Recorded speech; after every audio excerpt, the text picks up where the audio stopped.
Hello, everybody, and welcome to the ZombiesLvBacon podcast. This is episode 25, season 2. I am ZombiesLvBacon, or ilati, depending on what you want to call me.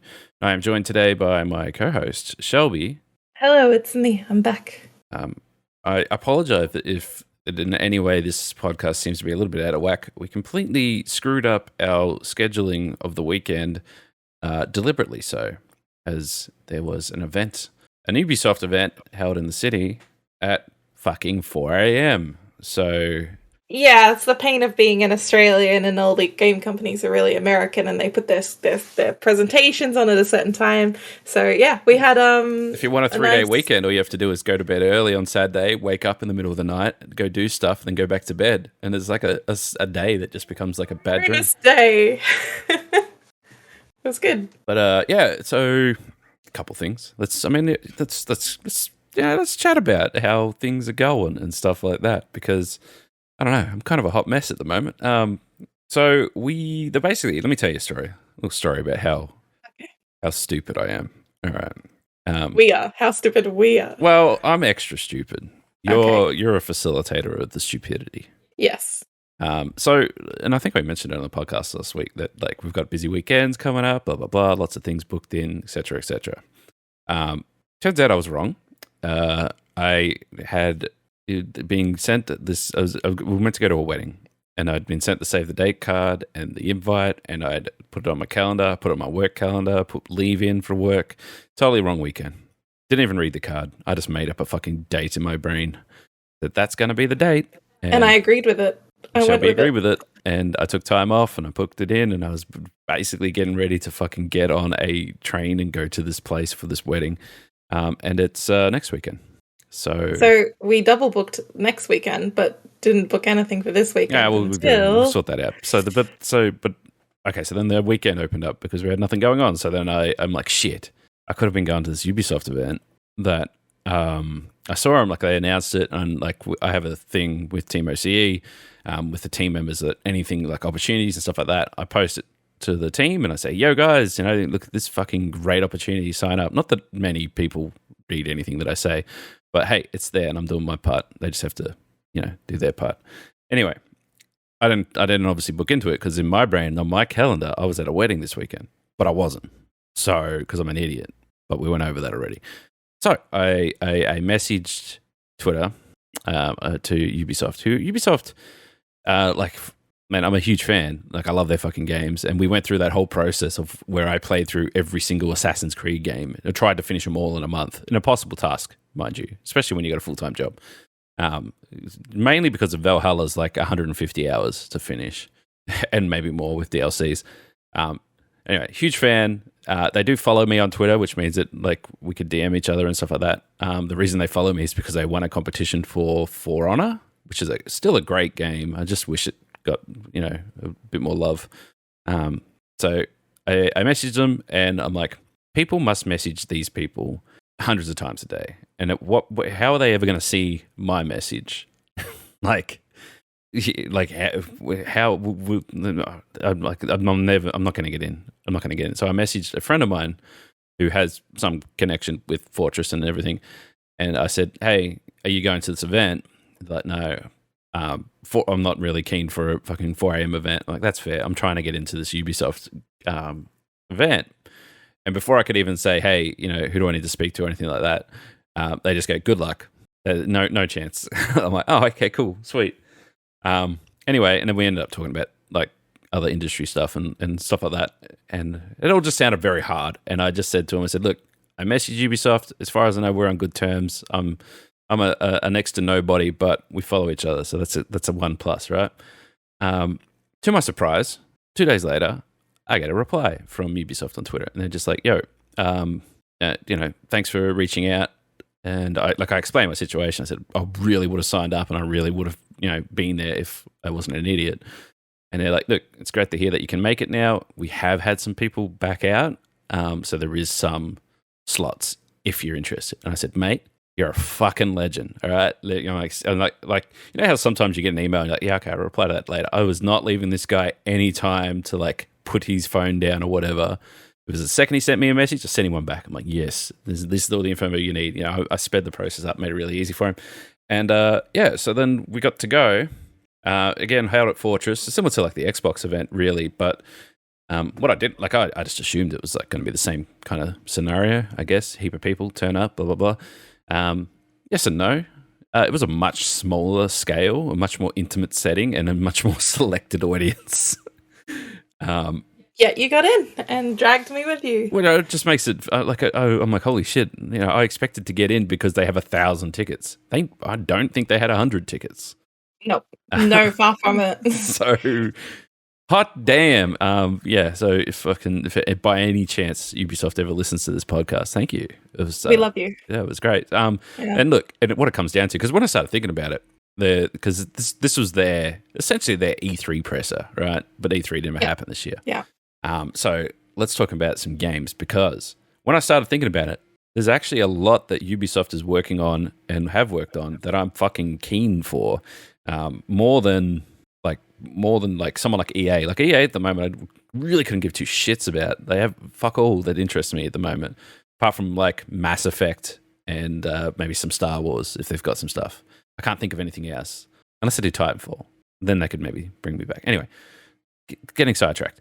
So they opened up with the sequel to Mario v. Rabbids, and I had a fucking chills moment when I was watching this trailer, and I'll explain why in a second. But basically, all right, so those who haven't played it, it's basically XCOM, but with Mario and Rayman Rabbids instead, right? And it's just tongue-in-cheek, slap, chip, hoop. I can't even say it.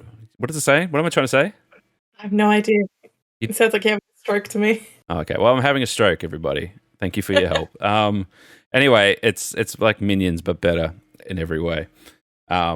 So I played the first game, and it's hard. It's really hard. It is a very hard game. I got like halfway, maybe halfway through it, and then I just got a rage quit. I'll probably go back and play it again, and then play the sequel when it comes out, because I feel like more people are kind of sleeping on that, because XCOM and that sort of turn-based strategy stuff is actually quite fun. And you can pick up Kingdom Battles, which is the first one, like $30 these days, and it's very much worth that much money. So that was cool. But I was watching it, and I'm like, because I'm an old fart, right? I'm watching it, and I'm like, oh man, it's weird seeing how big rabbits are now. And I was just thinking to myself, I'm like, why don't they bring Rayman back? I mean, Rayman was the star of this fucking franchise. The rabbits were an add-on. Like I don't think the rabbits were in anything before Rayman. They just appeared in Rayman. Rayman some more love. I liked. And then they brought out the creator, and he's like, yeah, not only are we bringing out the game, we have big ideas for DLCs, and we can talk maybe a little bit about one of them going forward, but there'll be a roadmap and DLCs and stuff like that, which is cool, which is Ubisoft's way of doing it, where they used to make games every single year. Like Assassin's Creed, they'll drop one every single year. Now they're like, we can drop a game and we can add content for 2 years, and then that game lasts 3 to 4 years now. Gives you more time to make more games, right? So they don't have to crunch and go crazy. So that's the way they do it. So they're going to do the same thing with this. Anyway, the DLC character was Rayman. So it's like, holy shit. I called it in my brain, and he's Rayman. I saw a great poster, because the preview only showed like the top of his head to be like, oh, it's Rayman, like, you know. But I saw a great tweet just like within the last hour, where somebody was just like, imagine if it just goes and then it pans down and it's just a rabbit in a Rayman suit. There'll be a rabbit Rayman for sure, right? Yeah, for sure. But yeah, no, it was fuck yeah. I mean, Rayman's a great game. If anyone hasn't played Rayman, it's just a chill platformer. It's the best way to describe it, and I think it's on everything these days. Rayman Legends is anyway. Mm-hmm. Yes. So that was very cool. They went in to talk about some stuff. I'm going to skip over some things like Riders Republic doesn't really interest me, but one of the things I wanted to see was The Division, which The Division they've kind of been sending mixed messages about for a little bit, and they kind of clarified why it was mixed messages, which is the main thing was that they announced Heartland, I think a year ago now, it might have been even longer ago, and Heartland's a free-to-play Division game. So that is going to, and this is the clarification, because it's like, so it's going to be free-to-play, so like a mobile game or whatever. So turns out there's multiple Division games in the Broix. There is both a mobile game, and there's also Heartland, which is a free-to-play game, which I assume will be on consoles and PC and whatever else. So the mobile game is called Resurgence. So, and that is currently in alpha, moving into beta. So that is a full Division game played on your mobile phone with your friends.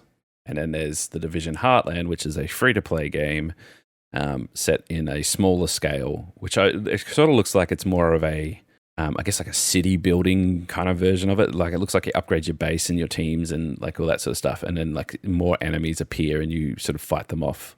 And a lot more of a nature setting as well. Well, if you think like a free-to-play sort of thing, it'll be like daily tasks. Like, hey, this thing's popped up or that thing's coming to kill you or whatever. And you sort of build it, whatever. So that looks cool. And then they also confirmed that there's still at least two more updates for Division 2.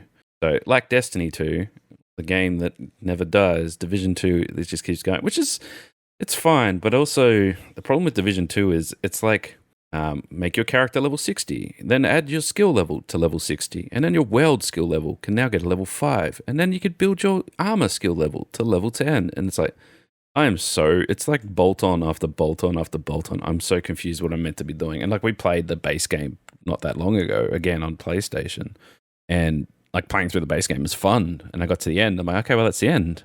I'm like, well, why do I need to do any of this DLC? I don't really care about anything else. Like it's the clear progression, like the add-on stuff doesn't really make a lot of sense for Division 2. It's hard to get into it now to play their new content. I was kind of wishing for Division 3, but it looks like they're going to split it off, which we'll talk about more splitting off in a minute because holy shit. But yeah, so lots of Division news, which is cool. And I want to take a sec because we need to talk about mobile games as well. So there was a lot of mobile activity. So I saw some shit on Twitter. And they're like, oh my God, Ubisoft's getting so hard into like mobile. Ubisoft has always been in mobile games, my dude. Like they launch everything in mobile games. But this is like trying to figure out how to make that AAA game experience on a mobile, which games like Genshin have really proved that can take off, obviously. There's definitely a market for it. And I mean, shit. I was just thinking of like I'm not talking back crazy time. Like I'm not talking like Snake or anything like that. But when like the iPad first came out and stuff like that, and people were losing their minds over the Infinity Blade saga of games, which is like it's a mobile game built in an Unreal Engine and looks pretty and whatever else. And it was but it was like, what's the best way? It's like a Telltale game. Like you press the button to move forward and then press X to swing and then whatever. And like you don't actually just control your character. It's just QuickTime prompts, really. Mm-hmm. And people are losing their mind over that. And now we're like, okay, well, now we're taking a game that won't run on a PS3 and we're going to put it on your phone now. Like this is a brand new, fully fledged Division game on your mobile phone. Yeah. It's like, holy shit. It's like, if that works, then I can see like the next, I guess the next thing coming from phones and stuff like that. People eventually will get to the point where like, okay, well, I need to buy a phone. What do you use it for? I use it for gaming. You know, that is a thing that's going to happen if they keep going down this route. And it's like, okay, I need to make this phone needs to be made to run games better and maybe even more competitive, seeing that we now have Call of Duty mobile, we have Fortnite moved to mobile, Apex is now on mobile, and now Rainbow Six Siege is going to mobile. This is another thing that they're moving from alpha into beta, is bringing that whole Siege game to mobile. And it looks fine. Like it looks good. It looks better than most computers. It's just, it's kind of wild. I can see like Rainbow Six purists being like, well, I can't use a mouse and keyboard with it. So what am I going to do? It's like, controller, baby, let's go. Get a backbone or whatever, thing that you slide your phone into. Yeah, backbone will work for sure. It makes me think, because I've always been a person I had really bad experiences doing like mobile gaming early on. And so I never really tried again, but I'm like, maybe I should be like giving it a go. I have an iPhone 12 Pro Max, better than any phone I've ever had before. Well, I should be giving it a try. Well, I mean, an iPhone. What am I missing out on? An iPhone 12 Max, I think someone did the math. It's like 4,800 times more powerful than the original iPad. So, and like I used to play Need for Speed and shit on the original iPad. So, like it makes sense that it can do it. Like these phones are a lot more powerful than people let on. Yeah, I think that's the way to go. And then obviously let's talk about well, before we get to the next thing, let's skip over to the last mobile game and let's talk about Skull and Bones for a second. we had a little bit of banter with the Ubisoft guy because I obviously the entire event was themed Skull and Bones. We had a Skull and Bones themed mocktail even. Like they went all in on that. Yeah, and it was all Skull and Bones themed, and then Ubisoft's like, oh, I've seen the press, so what are you looking forward to? No spoilers, I won't tell you what's going on. And I'm like, well, Skull and Bones is a good one. He's like, yeah, we kind of gave that away, didn't we? It's like, yeah. I'm just trying to look up, but I said to him, I said, well, when did you guys announce it? Because it's been a while. Like, it's about time that we see Skull and Bones, Yeah. Been years. Been many years now. I think it was like 2018 or something. Well, he said 2018, but I swear it was earlier. I think he's right on it being 2018. I just think it also feels really far away now because a lot has happened since 2018. When did because it came out after Black Flag. It did. And everyone was making comparisons between like the sailing and Black Flag and things like that. Because obviously, like, I think they did definitely take a lot of the sailing mechanics from what successes they had. It was revealed during Ubisoft's press conference at the Electronic Expo E3 2017.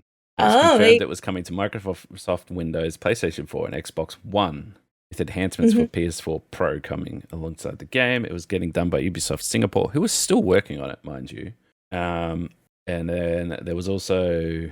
It says alongside a Keepers of the Code program, which is designed to allow players to aid in fine-tuning of its live service aspects, which they also sort of revealed a bit of as well. Like they've had an insiders group that have been working with them on the game for the past year and a bit, fine-tuning it and changing it and whatever else. Making it smooth and all the so this is the customization and all the... Yeah, so the date that it was in my brain was that because Black Flag came out in 2013. And it says here that, initially development was started post Black Flag and was on its own MMO spin-off title called Black Flag Infinite. Interesting. Yeah, and then it spun off into its own independent project. So, interesting. We'll come back to a few details on that as well. But yes, the customizations of the ship, the battle, it's got all that stuff that I kind of wish that like Sea of Thieves would do, like having more guns, lower below deck guns and stuff like that. I mean, if the combat's any similar to what Black Flag or Rogue was with their sea combat, then it's going to be fun. It is essentially an MMO from all aspects on the sort of the way that it works. I guess they call it like live services or whatever. And they did mention that you can do PvP or PvE.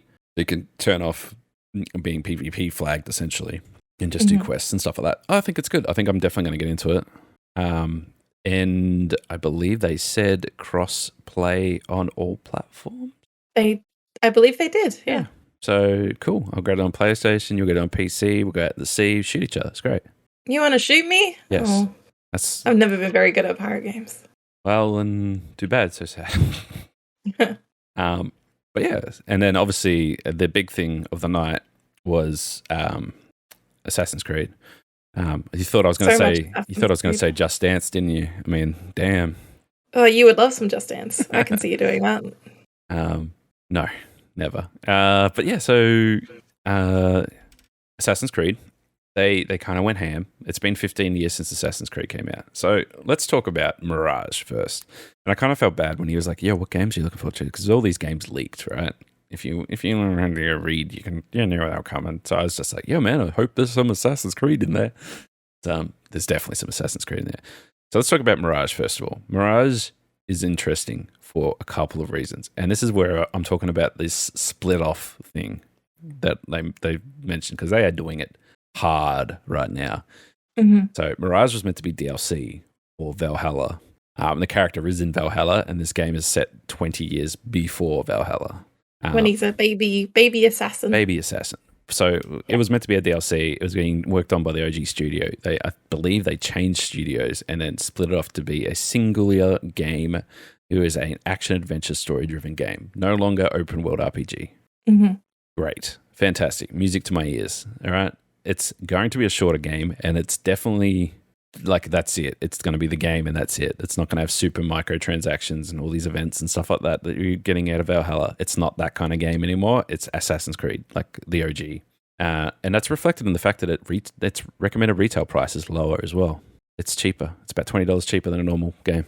Yeah, it's going to be And I'm just looking. I like the visually in the trailer and everything. I Was like great. everything about it. I'm all about it. Like I loved like that first Assassin's Creed game and that vibe. So I'm excited to go back to it. Yeah, and then and the thing that we got to understand, and we'll paint a bigger picture in a second, is there's studios working on Assassin's Creed games all over the place, and it's not just one studio. So the OG studio, they've been working on Valhalla and all the DLCs.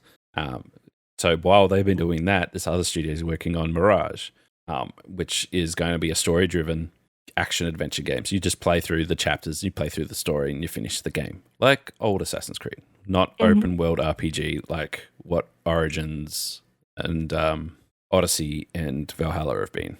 So that was the first one. And that was like, we knew that was coming. What they sort of kept kind of low key, even though it's sort of semi been announced before, but no one's really officially said anything, was that they're making an Assassin's Creed live action TV show, which is they tried to. I don't want to sound like a dick, but they brought out that movie and it was trash, and the movie has made you worried. The movie about wasn't. No. The movie wasn't even finished in the cinema, and they said they were rebooting it. So that's like they knew it was bad. It went out. It was bad. People admitted it was bad. At least this time, it seems like Ubisoft has been a lot closer to the production of it. So I'm assuming it'll be better. I think it'll be on par with anything that Netflix does, really. Which Netflix they do good television. Like you can sit down, and you can watch it. But will it be the kind of show where you'll finish watching it and you'll go, "Damn, I need to buy the Blu-ray and watch this again in high definition." Because most Netflix shows don't even come out on Blu-ray. Full stop. Like, I'd love to buy Arcane on Blu-ray. That's probably the best Netflix show I've watched in the history of Netflix. Yeah, that's a good point. Man, let's not talk about Arcane. It blows my socks off. It's such a small team. You could talk about that for hours, and like anytime it's mentioned, you get just really excited. So well, it's not even that. Look, they've been bringing out stuff on how they're making it because they're working on the next season. It's like a team of 12 people, and they don't mocap. They just film themselves in their apartments and then do it all by themselves on their computer. That is insane. That is really insane. That's very different it's from not a studio. It's basically the team that makes their music videos at Riot. Oh my God. Yeah. Good job, Tom. I didn't know that. It's insane. I'll send you some clips later. I've just been seeing stuff pop up and people have been talking about it. It's nuts. And that is like Arcane's one of the... I finished watching Arcane and then I started watching Arcane again. Like, that's how good it was. I watched it twice, back to back. Anyway, we're talking about Assassin's Creed.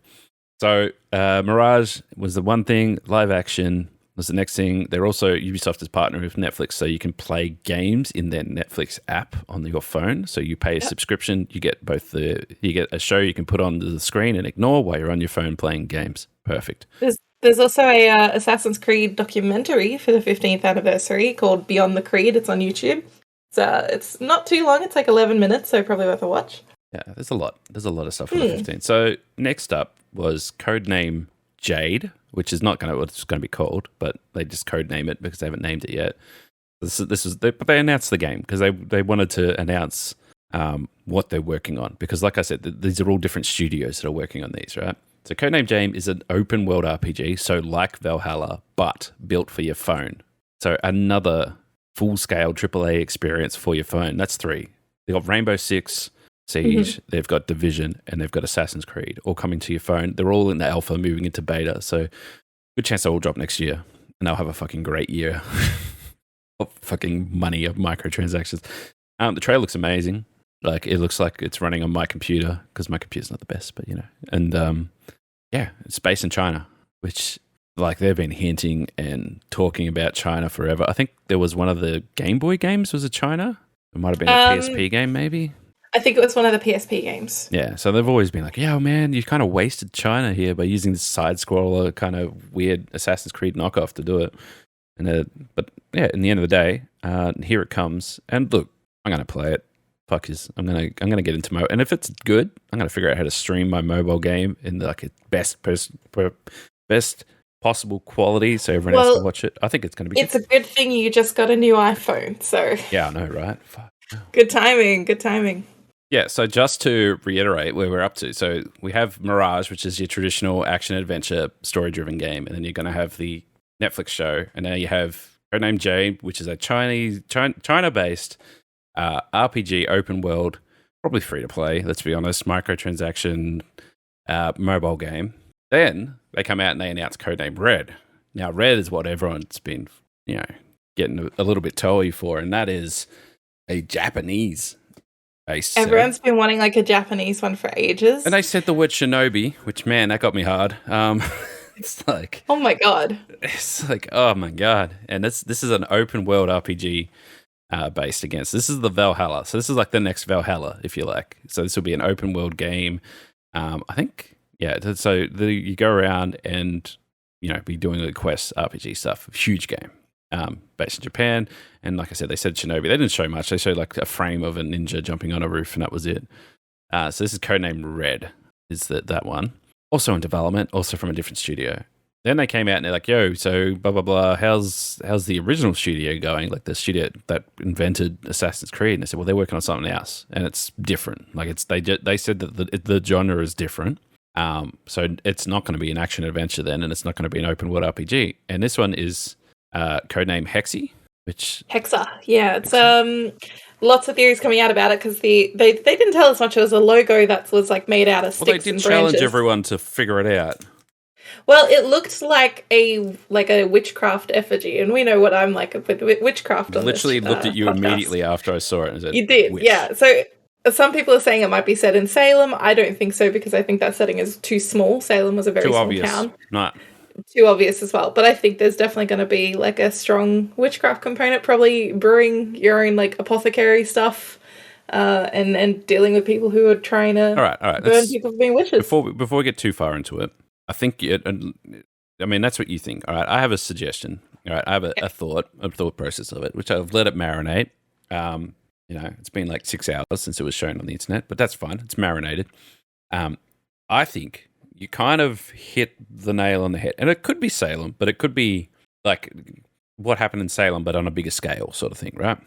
Like not in Salem so much, but it could be around those witch trials and so on. Because if you think about the whole idea around Assassin's Creed and stuff like that, it's that undercover, live in the darkness organization. It's the assassins versus the Templars and whatever. Where the whole thing of like the witches, was a similar sort of thing. Like they keep in hiding and there's all these people hunting them and so on and so forth. So they could very much play into that. The interesting thing they said is that it's a different genre to me. Yes. Which my brain goes to something like Dishonored, like a kind of a stealthy, like in the shadow where you're doing missions like stealth kind of thing. So like it could be something very much like that where, in Assassin's Creed, they kind of say like, hey, do stealth. But then as soon as you fuck up stealth, you just stab 20 guys and you're fine. Where it could be a proper like Dishonored sort of thing where you learn all these different skills, maybe spells and that sort of stuff. And it can be, trying to navigate through this whole process and doing that. It could be very cool. And if like, it'll be interesting to see whether or not it's canon. Like if it's, there's a League of Witches that joins the League of Assassins. It's possible. And I definitely think it won't be Salem as well because that's colonial America. And they've sort of touched on America quite a bit. I think that it'll be like medieval Europe is where I'm thinking. Like we might see some plague action. Could be like Transylvania. We can get some vampires. Maybe not quite like that. Why not? Maybe, but who really knows until we get more info. It was very vague. So that was code name Hexa? Yeah. Hexa? Hexy. I don't know if I can know. So now we have Mirage, codename Jade, codename Red, codename Hex. And then they went on to say about Assassin's Creed Infinite, which is interesting because we just said the word Infinite before with another Assassin's Creed game based on the Skull and Bones was going to be a Black Flag Infinite. Infinite is just code word for they're trying to make a Assassin's Creed multiplayer game and they don't know how to do it. Isn't it like a hub? Like it's Infinity and it's like a hub between all the games that they have coming out. But my point is they've been talking about Infinite since 2013. Okay, good point. Yeah, so it's like they still, and like they had, I don't know, I don't think Black Flag had multiplayer, but Assassin's Creed 3 had multiplayer. And then Unity was Unity. That had its own Cyberpunk launch, essentially. It was buggy as bullshit and horrible, so they kind of killed off that whole co-op sort of thing to it. Like I was really happy with 3. I thought that was really good, that multiplayer. I had a lot of fun playing that. So I think what they're probably going to end up doing is making a standalone multiplayer service and just bring in like all the different assassins from different eras and maybe different characters and stuff like that. You just play them as in a multiplayer, assassin sort of thing, which I'm sure they were working on a shooter that was going to be like that anyway. Like they were working on a shooter that was meant to be a hero-based shooter that had like Splinter Cell and all that sort of stuff in there. I'm sure. You remember any of this? I don't. This is your area of expertise. What? Usually. No, I'm sure it was. I can't remember. Anyway, they're definitely working on a hero-based shooter. X-Defiant, that was what it's called. Okay, yeah. Oh, that sounds familiar. Yeah, so Ubisoft's X-Defiant shooter. Okay, there was a news article about it not that long ago. They dropped the Tom Clancy's name on it. So it's got Splinter Cell, and it's got characters from Ghost Recon in it. Ghost Recon. Oh my god, I'm so freaking tired. My name's words. Some Rabbids, maybe even it. It's going to be like Smash Brothers, but shooter. So similar to what they've done with that, they might be doing something similar with Assassin's Creed. Interesting. Characters in there as well, which they've been very quiet on X-Defiant for a while. I think they made a splash about it like a year ago, probably looking for investors, to be honest, and then nothing. So all up, we got 1, 2, 3, 4, 5 games announced for Assassin's Creed alone. Yes, and lots of other pieces of media. And all the other pieces of media. And like people were pointing out that they said that Assassin's Creed were going to make a anime at some point, which I think they've just changed that to live action now. Same way. I didn't hear anything about that. Same way that we went to get a Tomb Raider anime. That hasn't really come Were out. we? Yeah. I never heard that before. Yeah, Netflix. Oh my god. I'm sure we talked about it on the podcast. That sounds terrible. What? A Tomb Raider anime. No, I don't like the sound of that. I don't think it would suit. What do you mean? I don't think it would be good. What's the other one? Netflix Castlevania. Castlevania is really good. People love Castlevania. But the show's really good. Like you don't need to know shit about the fucking game. The show was good that they made. We'll put it on the watch list. I've watched it all. It's great. Oh my, well, you watched it without me. That's rude. Yes, I told you about it. You said no. Oh yeah, that's right. I did. Oh yeah, that's right. I never know what's going on. Which reminds me, there's actually, I think, I'm out now. Yeah, it's just come out. Is the Tekken anime? There's a Tekken anime? Yeah, came out. Oh my God. Tekken Bloodline is an anime series based on the fighting game. Adapts the events of Tekken 3, follows the characters, etc., etc. I think, yeah, it's getting decent reviews. So looking into the Tomb Raider animated Netflix series stuff, that seems to have all gone quiet. That was meant to come out this year. Was announced about like early 2021. But yeah, I don't think they know what to do with that franchise. The last Tomb Raider movie wasn't terrible. It was just the game, but they took away all the weird cult stuff from the game and just made it like a weird action thing instead. But the weird cult stuff was such a big part of it. Like that drove the movie goes for like an hour and a half. Yeah, okay. Yeah, it's very, very small. Yeah, it's kind of weird. I'm just looking. I looked it up, and it says it all got fully. Like it went through its whole pre-production, had all its writing and everything done, but yeah, don't know. Haven't heard anything more about it. Oh my! They also cast Hayley Atwell as Lara Croft, who is Peggy Carter in MCU. Oh, you can check to see if she's done it. Go to her IMDb and see if she's done it. Oh, good pickup. There you go. But the only other thing I want to talk about, because this comes out next week, again on Netflix, all right? Fucking Netflix, they're putting in the work. Cyberpunk, Edge Runners. I thought that was a game. No. Okay. Okay, well, hang on. So Cyberpunk obviously came out a year ago now, easily. Mm-hmm. Had its issues. They've been fixing a lot of things, but they just dropped a massive patch to fix and change a lot of things, and also add a heap of Easter eggs in to tie in with their anime.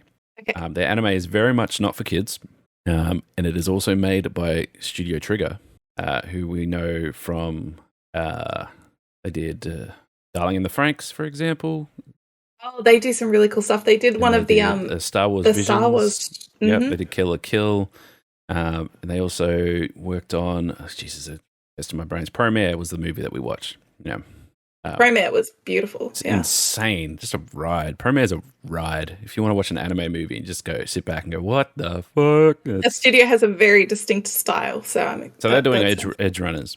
10 episodes coming to Netflix, I believe, probably next week. I think it's like the 17th or something like that. But yeah, so the game got a huge patch, and including its like first DLC stuff, and they even got Keanu back to fucking start talking about bloody Night City again.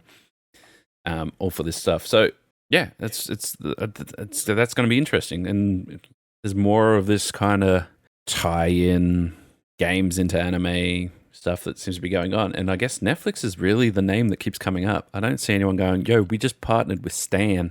Yeah, this is true. And the reason I thought Cyberpunk Edge Runners was a game is because I know most about it from the Epic Games launcher, and it has in there, like, it came up even this morning when I looked at it, Cyberpunk Edge Runners update. So I thought it was just, like, the update, but it's a show. So that's cool. Definitely keen to check that out. And I checked Hayley Atwell's IMDb, circling back. Tomb Raider is filming. Okay, so they're making it's still coming out. It says it's coming out in 2023, so... should be interesting to keep an eye on that one too. So I know I just made a joke about Netflix, but I need to cement the joke, because everyone's favorite, most popular video game is also turning into a TV show. And so when you think like popular games that need a TV show, what do you think? Like what jumps to mind? Oh, God. I think people would like an Elder Scrolls TV show, Fallout TV show, maybe as well. I mean, that's happening, and that looks insane. Happening. Yeah, that does look great. Wait, is that Hulu or HBO? Is that like Last of Us is HBO? I think it's Hulu. Fallout. It could be. We don't get those here. So. Fallout TV show, Amazon Prime. Amazon Prime. Oh, well, that'll be great. I like Amazon Prime a lot. Resident Evil just got cancelled.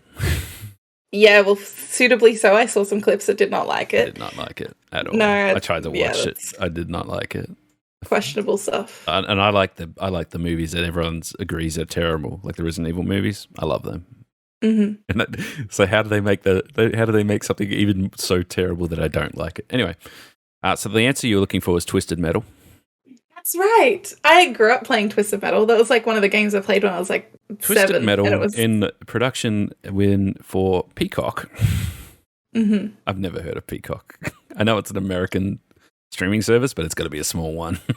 It's like, so they've finished they've wrapped it, they've filmed it, it's coming. There's no more talking about it. It's not. Do we have any stills from it yet? Like, do we know? Fucking nothing, apart from Will Arnett's in it. I have not seen anything except for the cast a little bit. I just want to look it up. Yeah, there's nothing. When you look it up, you're like Twisted Metal show in images. There's like no stills, no promotional materials except for like. Can you just images. listen to what I just said? Will Arnett's in it. Yeah, I said that's Sweet great. Tooth. Perfect. I know there's a interesting cast. It's a fucking something. Anthony Mackie is in it apparently. Who's from the MCU as well.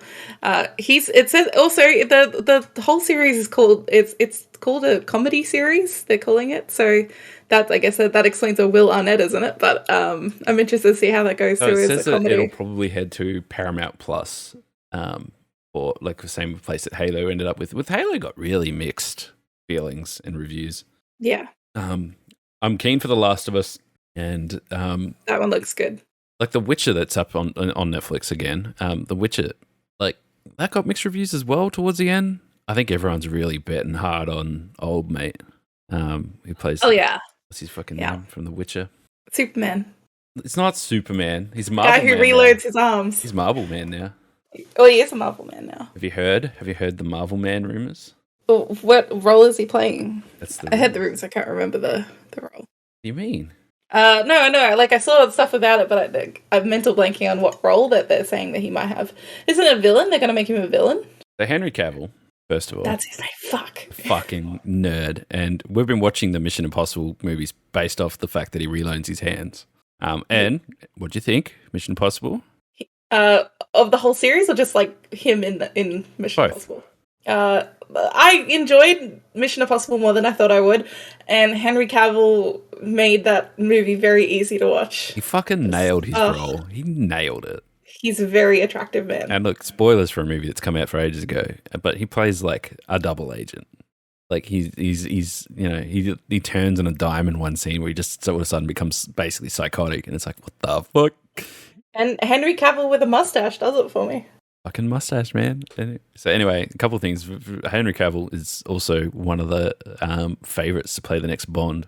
but he might be busy because the rumors is that he signed a 5-movie deal with Marvel, and they reckon he's gonna play Victor Von Doom. Apparently, though, he's also getting a role in the House of the Dragon series, or in like the next season or something. He's bankable now. He's there. He's at his peak. He can do anything he wants, honestly. Like anything, and he always wants to do something nerdy. So he's got like his pick of the litter.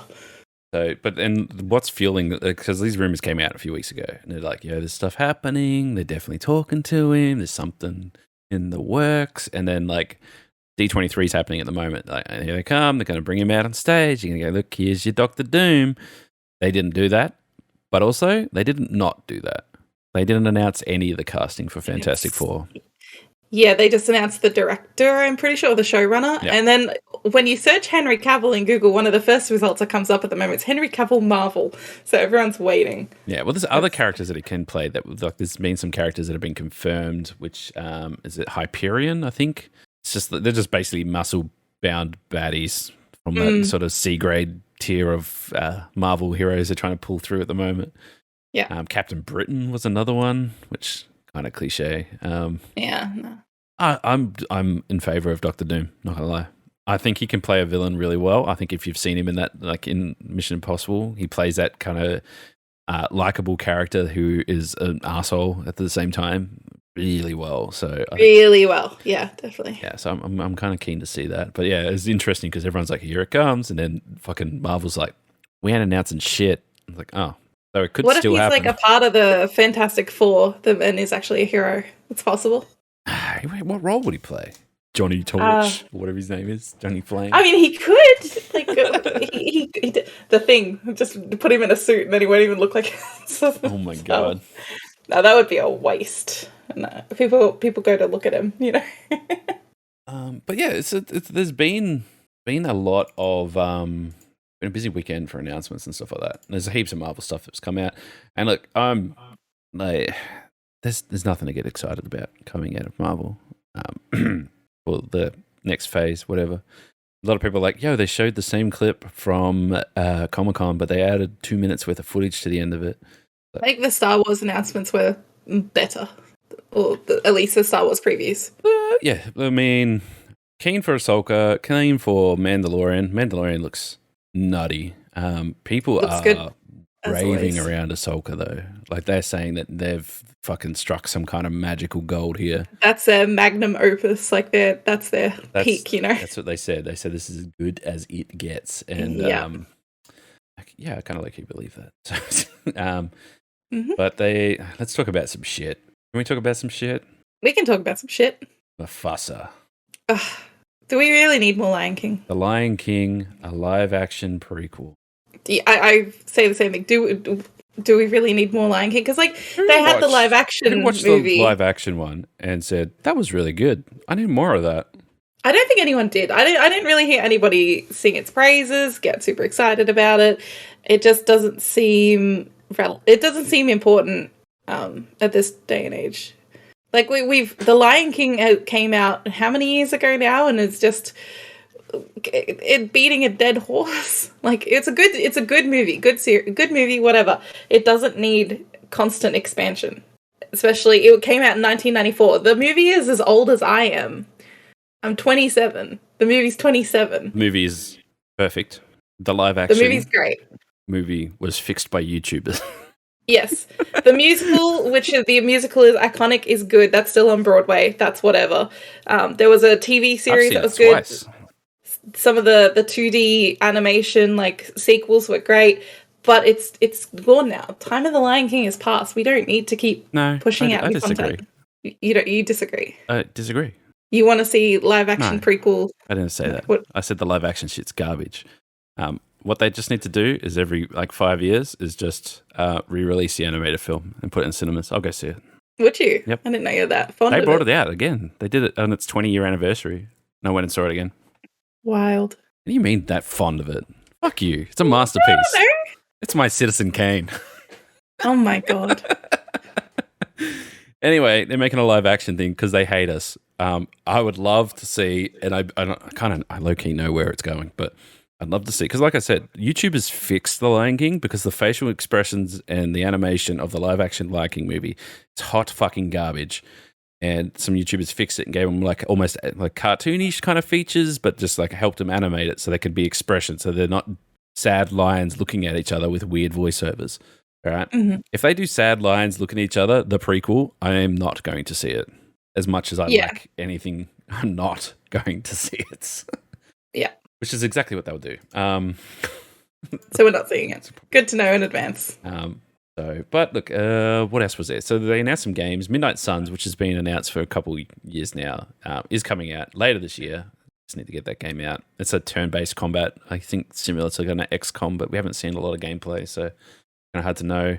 And the other thing was the Marvel Black Panther Captain America game, which they did like a trailer, like a teaser trailer, I guess. And it was kind of like cool, but also kind of like what? Just what? Really? It was yeah, I don't know. I guess it's like there's this whole thing of two worlds, one war or some shit. But yeah, it doesn't make it. I don't know what to think about it. So I think it's coming from Skydance Media. Okay. Yeah. It's just so bizarre. He's like they just announced it. They haven't announced much to it. There obviously isn't much there for it. It's just it's weird. I hadn't actually, I need to sit down and actually go through the D23 stuff, because as D23 was happening and all these announcements were being posted to Twitter, we were like in that room watching the Ubisoft presentation. So there's a lot going on. So I need to definitely sit down and go through more of it. I know the Marvels is coming out as well. Captain America, New World Order, Secret Invasion stuff, Armor Wars, all that. Which a lot of them, like it's all fine, but it's all the same.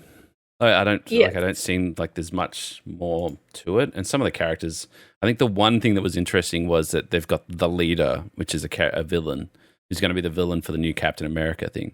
Now, the guy called the leader is in the original Hulk movie with Edward Norton. They're bringing him back. Interesting. Okay. It's like, well, we've been setting this up since like, fuck off, you have been setting this up since Edward Norton. You fucking just saw an opportunity. You're like, this character could be that character. We'll tie these two together. It's like, fuck off. What do you mean? What do you fucking mean? Yeah, it's just, it was so bizarre. Aside from that, going back to Ubisoft, there was not much else at the end, I think, because we went through The Division, Assassin's Creed. There was a little bit of indie titles that were announced at the start in the pre-show, which was... though you don't have much to say about it, but Two Falls, it looked really good. If you like your narrative walking simulator sort of games, Two Falls looks really good. It's a story-driven game where you live intertwining journeys of two playable characters in 17th century Canada. Can I stop you 1 second? Just 1 second. What? In the trailer, they showed a first-person view of a guy looking at sand with two tracks, and then looked at a waterfall, and then it came up saying Two Falls. All this other information you got elsewhere. Yes. All right. Continue. It looked good, so I looked it all up. Hang on, stop. It looked good. It looked good. And they looked at two tracks of footprints in the sand and then looked at a waterfall. There was more and you to went, it than that. Hot damn, that's for me. I am this Assassin's Creed shit. Who needs that? I need two sets of footprints in the sand. I'm an unapologetic slut for any sort of walking simulator. I don't know why. And it had like a bit pretty forest. It was like a walking sim. And I was like, cool, I'm in. Starts going on Twitter, looking it up, adds it to my Steam wishlist while I'm sitting there. Tweets out. The creators of the game and the creators of the trailer of the game are liking my tweets and saying thank you for like noticing. So I'm in. I'm down. It looks great. So if you liked Firewatch, I think it'll be up your alley. That sort of... low poly, not necessarily low poly, but lower detail forest that comes out with a really cool artistic effect and like story-based walking and doing tracking and things like that. So should be cool. I am excited. You got your Two Falls excited. Yeah, I got my Two Falls in there. You went past it. I was like, we're going to backtrack because that game looked good. I saw the words indie come up on the screen and I went, all right, Shelby, here you go. Here's my moment. And also it was a part of the pre-show, so it wasn't even in the actual presentation, but I was excited. I mean, they showed a couple indie games there. It's kind of cool. There's a lot of... Ubisoft do a lot of good games. Like this, going right back to the whole point of this whole conversation is, I did not realize until you start like thinking about it and putting it down on paper. How much Ubisoft I actually play and enjoy and like. Like they make a lot of games that I have played my entire life, which are good games. Yes. Just straight up. There's no hate, nothing. I'm just no good hate. games. I've never had an issue with Ubisoft. I mean, I was cursing them trying to finish Valhalla within my month of Assassin's Creed games, but you know, which you didn't finish. You know. Well, they made the game 150 hours long, and I only set myself 60 hours to finish it. So, well, good point. It's getting longer. Yes, it's going to get longer. They have a lot going on for it. Anyway, we should continue on away from Ubisoft and games and stuff. There's one last thing I wanted to say about the Star Wars, not fucking Star Wars, the Marvel game, the Captain America Black Panther one. And the reason why it's getting so much hype, I guess, so early on from a tiny teaser trailer, is the person making it, which is Amy Hennig, which I had to like quickly Google what she does because it sounds so familiar. She is the creator of Uncharted. Mm-hmm. So she did Uncharted 1, 2, and 3, and 4, and everything in terms of like worked at Sony, did all that stuff, first party studio. Also did Jak 3, and was a writer for Battlefield Hardline, which I like the campaign from Battlefield Hardline. That's a lot of fun. Can games please do what I'm sure I've talked about this before, but can games please do what Battlefield Hardline does, which is quite simple, really. When you finish the game and you like go, all right, I'm done for the night, and you turn your game off and you go away, and then you come back and you turn your game back on, it goes, last time on Battlefield Hardline. And then it like gives you all the fucking story beats from what you've done so far. I think that's good for a player like you because you often so good when you play anything with like a lot of story and a lot of questing and like whatever, you often forget. Battlefield Hardline. You're a very forgetful player. Yeah, this is literally games that I don't go back to. Like Skyrim was one where I just stopped playing it because I had no fucking idea what I was doing. You just gotta fight and kill the dragon. That's all you gotta do. You gotta go to... No, my save that I worked on for hundreds of hours, that every time I go, I should go back and finish Skyrim, I'd load it up and I'm in some town, I'm a vampire, the entire town tries to kill me, I leave, I go to another place, they all want to kill me, and then I go back to the first place and then I'm a vampire for life and I don't know what I'm doing. I think it's funny, like, in this respect and others, that we're completely opposite sort of gamers. You're, like, super anti-absorbing the lore often when you play games, whereas I'm just, like, I'm looking up the lore afterwards, I'm watching it, I'm reading it, I'm reading every single piece of paper that you can find in the game, like, I'm, you know, I am all about the story. Like, I will play the story, I will listen to the characters. If they give me a wall of 7,000 words to read, no. I would read it. No. That's the difference. Stop that. It's like when I played Death Stranding. Great game. But, I mean, there is another game hidden within the game just by reading the lore. Nah, I'm not doing it. Yeah, I actually looked at, because Death Stranding, I think, is on Xbox Game Pass now. It is, something. Yep. And I looked at it, I was like, maybe I should stream this. I was like, no, wait. I remember how long it took you, and it'll take me double the time. Do you remember? Because, like I said, that game is fucking wild, right? Yes, like it's wild.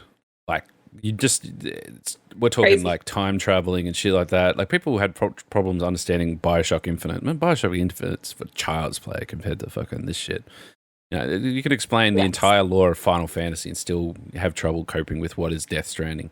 They tried their hardest to explain it to you, but the game is so long. It's like, do you remember what you were doing 6 months ago when you started this game? It's like. But do you remember when I tried to finish it? Were you there when I finished it? Because there was only very few people that were there when I finished it. I was there.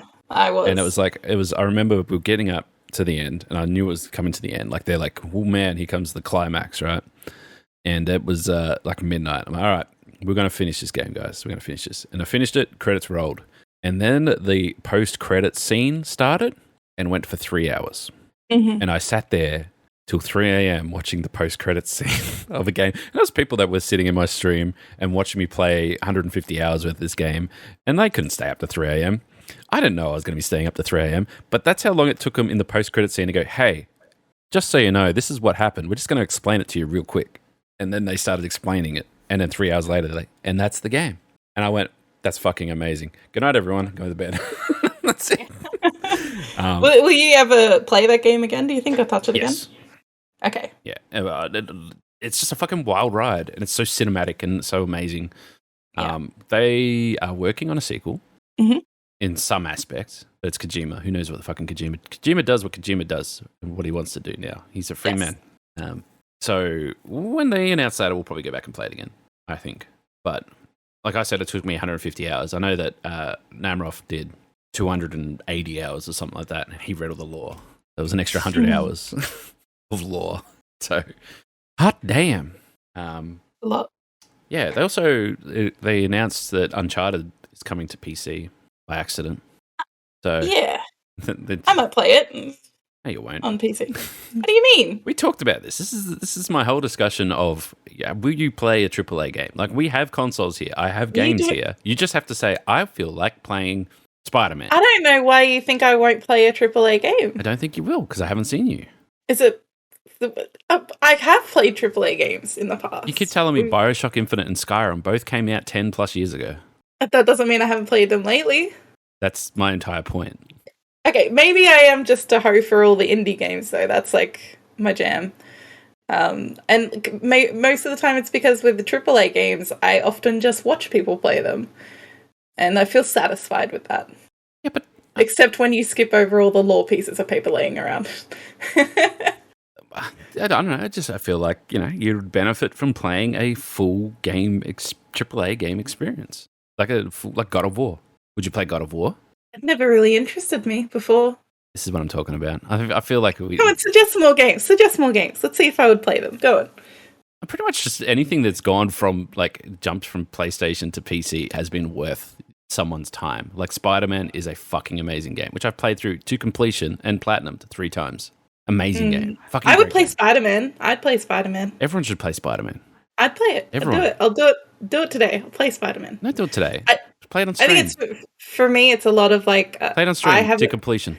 I have a very short attention span, and oftentimes AAA titles are too long for me. If that makes sense. Okay, so all right, so we're gonna people can suggest some games, all right, and we're gonna do this. We're gonna curate the perfect game for a low attention span, and we want a AAA title, first party or studio party. So for example, like God of War or Santa Monica, for example. And I don't often like shooting games. I think that's a good thing to put out there. And I don't often like combat heavy games.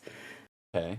So that might help people make a list. But I was just looking at my most recently played games. You want to hear my most recently played games? Sure. Okay. So yesterday I played Tinykin and completed it, which is like Pikmin. It is also an indie game. Gas Station Simulator, an indie game. Dinkum, an indie game. Power Wash Simulator, also an indie game.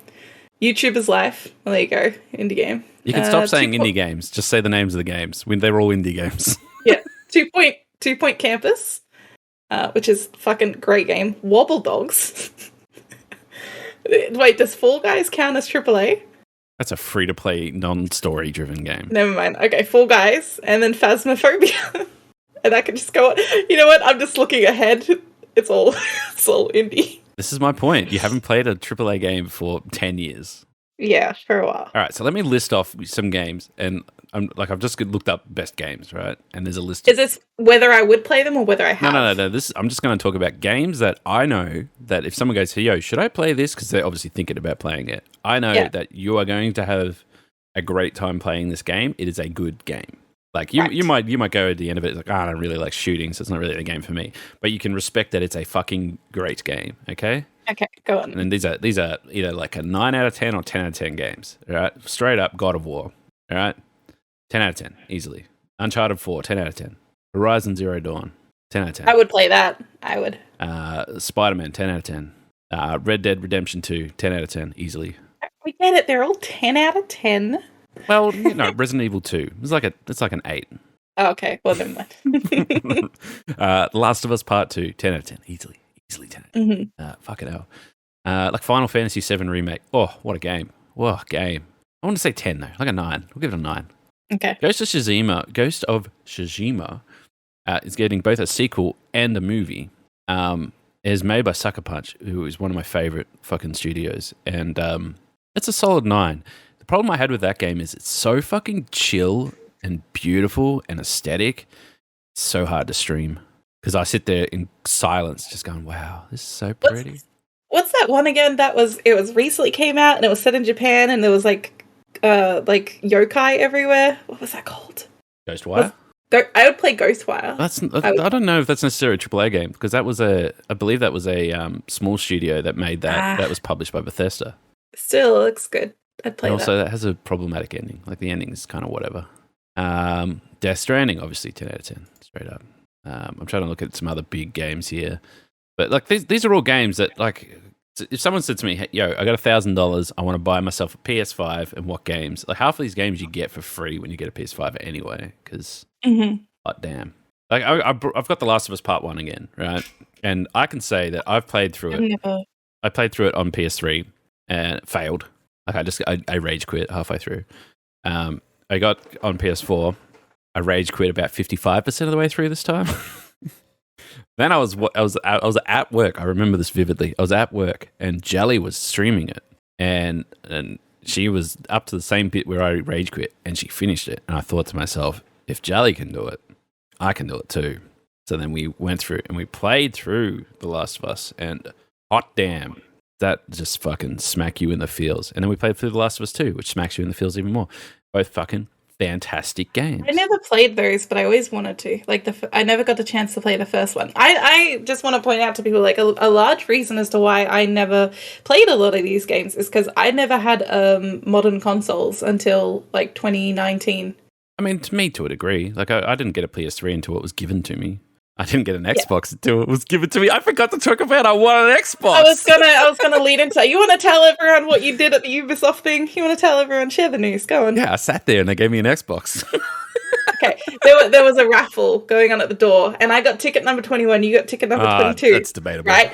No, we were sitting at the table, and you go, whatever, you take the 2 tickets, like, whatever prize is yours. Okay, so ticket number 22 gets called for a keep cup, which is like a reusable coffee Shelby mug. was more than happy to run up there and get it, let's be honest. With skull and bones on it, right? It's super cool anyway. So I'm still happy with that, but I went and got that, sat back down. The last prize of the night, because they were giving out lots of different prizes, was an Xbox Series. I said to Shelby, I'm like, you don't really want to win early because all the big prizes are at the end. And then, like, I think they had, fuck man, they were like, some of these prizes we need to ship to your house because they're big. They're big. And one of them like was a Far Cry crate. Was a Far Cry 6 crate where it was, you open it up and it's like a full-on vest, like a military vest thing. You need a crowbar to open. But also like paints and shit, so you can like decorate it to be like in Far Cry 6 and stuff.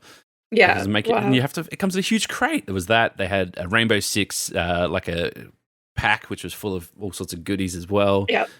They had Assassin's Creed packs. They had a fucking gaming chair. Assassin's Creed Ossity Medusa trophy, like statue. And then right at the end, they're like, and an Xbox. And then they called out ticket number 21, the one that I got at the door. No, hold on. I got back to my chair and then I placed the remaining ticket in front of you. I said, there you go, that one's for you, because I thought, you're not going to win, I just won.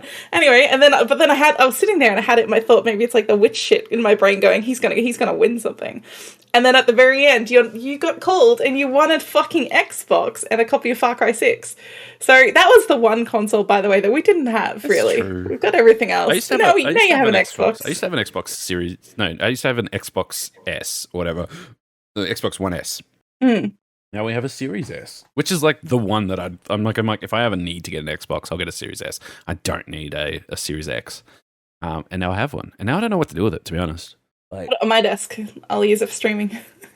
I mean, you could if you really wanted to, but it's like it's so many games that we like have, and like all these games that I'm mentioning, they're all pretty much exclusive to PlayStation. But anyway, I have it, which is kind of fucking wild.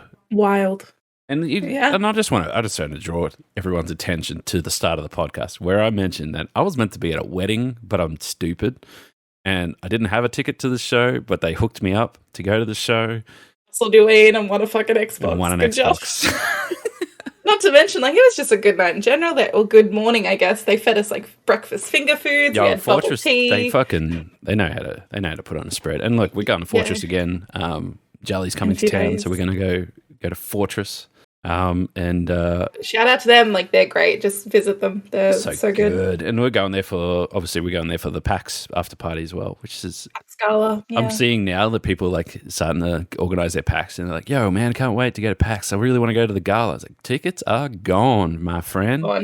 But yeah, so it's interesting. I've just opened up the Metacritic scores for PlayStation games, right? Number one's Red Dead Redemption 2, then it's Grand Theft Auto 5, and then there's Persona 5, Last of Us, God of War, Last of Us Part 2, Persona 5 again. So, all right, if we go through this list, all right, so far, all those games, I've played them and passed them, except for Persona 5 Royale, which I haven't finished, because fuck me, Persona 5 is 100 hours. I haven't played and finished Metal Gear Solid 5. I like Metal Gear Solid, but my favorite Metal Gear Solid is Snake Eater. Snake Eater is good. It's the best one. Uncharted 4, A Thief's End. I remember playing that and going, holy shit, this is like watching the best action movie of my life, except I'm playing this game. And I was like, there's 3 people watching. I feel bad because some of these games that I streamed to nobody, and I feel like I need to share their experience now with somebody that might watch now that I actually can get, I'll watch you. It's okay. Do I count though? Because I live here. Coming in at number 10 is not a first-party game or anything, but it's Journey. Oh, Journey's good. Which I got you to play. Mm-hmm.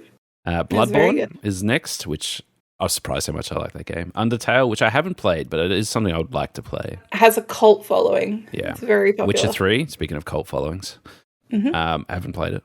Divinity Original Sin 2, haven't played it. Final Fantasy 14. 14. That's the MMO one. We played that. Yeah. Expansion pack Shadowbringers in particular. I don't know anything about that. Shadow Colossus, I have that. I brought that. It's sitting on the shelf. I intend to play it one day. Witcher 3 again. The Wild Hunt. Celeste. Oh, love Celeste. Such a good game. I've been trying to get Shelby to play Celeste. Yeah, that's surprisingly something I haven't played yet. Yeah. I tried to get you to play it, and I think we agreed on you playing Gris instead. Gris was amazing. I loved it. This is better. Inside, which is another dark indie game. Nier Automata, another one I want to play, but also is a huge game that has 30 different endings or some shit. Yes. Resident Evil 2, really liked it, enjoyed it. Hate fucking Mr. X. Fuck that guy. Dragon Quest 11, played a little bit, not on stream, and it was okay. I don't know if I would give it a whole hog, but yeah. Flower, which is made by the same people that made Journey. Diablo 3 was a fucking great ride. That was fun. And then we get down to like Overwatch, Shovel Knight, Rayman Legends. There we go. Rayman's back. Hey, Rayman. Monster Hunter World, absolutely. Tales from the Borderlands. The sequel's coming out soon. Ask for a key. Please give me a key so I can play it early, hopefully. More Witcher 3 DLC. Sekiro was like, fuck me, what a game. That's the one with the giant roosters just fuck you up. Yeah. I got given a key from someone requested a key, got the game, and they like saw the trailer for it. Like, actually, I don't want to play this, and gave me the key. Well, all right. So we've got obviously all these games. But, you're listing a lot of good ones. Tetris. I will commit to completing a AAA game on stream. When you say completing, 100%? Obviously, not every single achievement, 5. but no, not every single achievement, but completing it to the end. And you don't get to pick; I get to pick. But I will commit to finishing a AAA game on stream. All right, there we have it. Anyone who listens to this podcast, let us know. Let us know. We'll put together a fucking poll. We'll get people to vote. I said I pick. I choose. That's the conditions. Okay, we're gonna get a poll. We're gonna get a poll, right? We'll narrow it down to like 3, and then you pick. No. Why not? What are you gonna pick? Shelby pick. I don't know. I'm just gonna go to the shelf and pick something. No, that's not gonna work. You need us to guide you. Okay, we'll make a list of selections. Unless you want to pick like 5 games, and then we can narrow it down to a vote. Yes, I'll do it that way. All right, there you go, guys. Don't bother putting your comments here. She's not going to listen anyway. Probably do the vote on Twitter. So yeah, sure, no worries. I'm scrolling through. Mass Effect's a great one. The Mass Effect. There's a lot of shooting in that. I don't like Mass Effect. You don't like? Get the fuck out of here. I don't like the idea of playing Mass Effect. I could watch you play it because you're doing a very chaotic playthrough where you're being evil. Raider? You've played Tomb Raider? I have played a lot of Tomb Raider games when I was younger, and I have I have Tomb Raider 1 through to Underworld and Legend Anniversary and everything on Steam, which is, a lot of games. So I do have the first one out of when they rebooted Tomb Raider. Which is a great fucking game. Yeah, I could play that. That's an option. Yeah, all right. I got it in a Tomb Raider pack, and I think it was $10 for all the games, so it was great. I remember how I said that I've got the Tomb Raider Special Edition, right? And the disc comes in a book. That's in a little book. And you open it up, it's got the disc and everything in it. And we saw it fucking at some game store for $110. Yes. And then we saw it at fucking Cash Converters, like one more stopover for fucking $10 or something. I'm yep. Like, one of these prices is not like the other. I feel like we should have bought the one from Cash Converters and sold it to the game shop. Yeah, I think they were dreaming. Yeah. Not gonna lie. So yeah, okay, cool. Well, I think we've talked about a hell of a lot of games. My God. I just want to. I'm going to throw out one more game. All right. Okay. I kind of feel like this is going to be the answer that you'll go for, but right. I want you to think about. What's the word? What's the word I'm thinking of? Think about playing an adult game, like a serious adult story-driven game, like The Last of Us and like those sort of games. Okay. Right. Think about those, but also. Yes. An option that was pointed out to me is a fantastic game that I completely slept on because it never really dropped in price. It's PS5 exclusive. Ratchet and Clank. I do like Ratchet and Clank, but my favorite Ratchet and Clank is actually Ratchet and Clank 2. All the reviews say that this is the best Ratchet and Clank ever made. But I started playing it recently. No. I haven't got this game. Oh, okay. This is the new one. This is the new one. This is the one where they showed in the trailer, like you go through the portals, there's no loading time to switch worlds and stuff like that. Okay. It's just live, straight up switching. Rifts Apart, it's called. Rifts Apart. Okay. I mean, I'm just having a look at it, and it's got thousands and thousands of reviews out of 5 stars, 5 out of 5, straight up. But yeah, I just totally slept on it because it never dropped in price. Like, I'm just looking now, it's still $110 at JB Hi-Fi. Yeah.